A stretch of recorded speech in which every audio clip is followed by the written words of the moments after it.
Hello, welcome back to my channel, Hasty Books.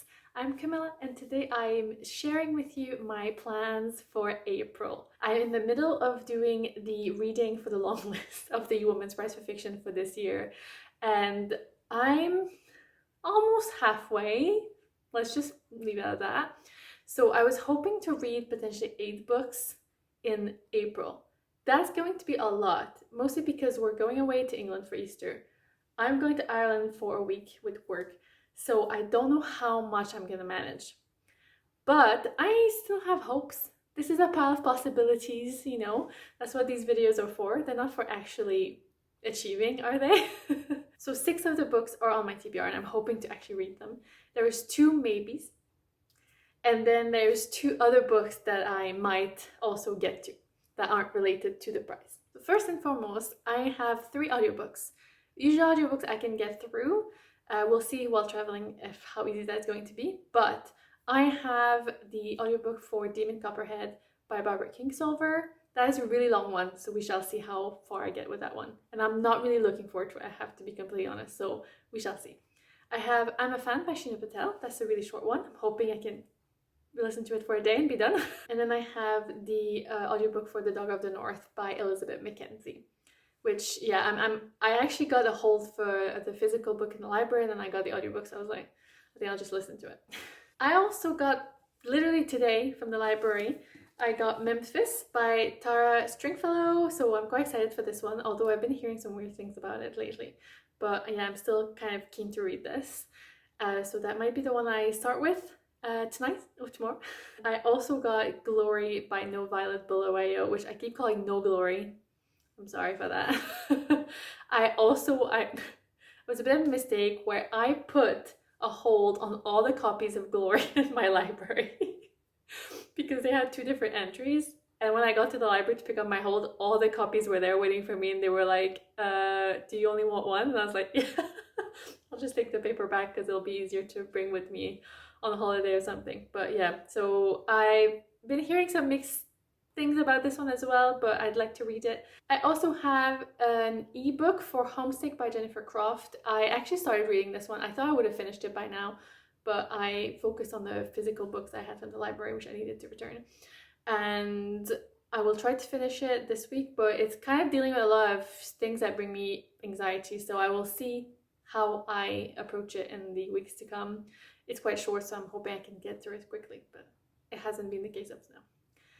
The 2 books that I'm hoping to manage, but they're really more of a wish list because I'm not sure I will. The first one is this chunker, The Marriage Portrait by Maggie O'Farrell. Okay, so I'm also waiting for an audiobook from this from the library. I'm really hoping it comes in so that I can listen to it. Because this is chunky. And it's written quite large actually, but this one and Demon Copperhead, I'm just like, they're so big and I don't want to. I'm sure if I started this one and I had weeks and weeks of just reading it, I would be fine. But I don't. I'm trying to read so many things at once, so yeah. And the other one is Stone Blind by Natalie Haynes. I got the hold. It was really funny actually. I got the hold from the library in the ebook. And then I was like, oh, I saw someone was waiting for it, so I just returned it. Because I thought, oh, well, they read it and it'll get back to me in a couple weeks. Perfect. They literally returned it back to me a day later, so clearly no one was ready to read this book at that point. But now I returned it and I put a hold on it again, but now it seems to say like weeks and weeks to wait, so I'll see how and when I actually receive it. I was hoping maybe I could get an audiobook of it, because I didn't really love the way that I was reading. I read the first chapter or 2 and it was kind of weird. So I think it would be nice to listen, but yeah, we'll see if I get it basically. So that and The Marriage Portrait, we'll see. The other 2 books I would like to maybe read in April are nonfiction. So the first one is Otherlands by Thomas Halliday. So if you saw my TBR for February, you know this was on my TBR. I read half of it in February.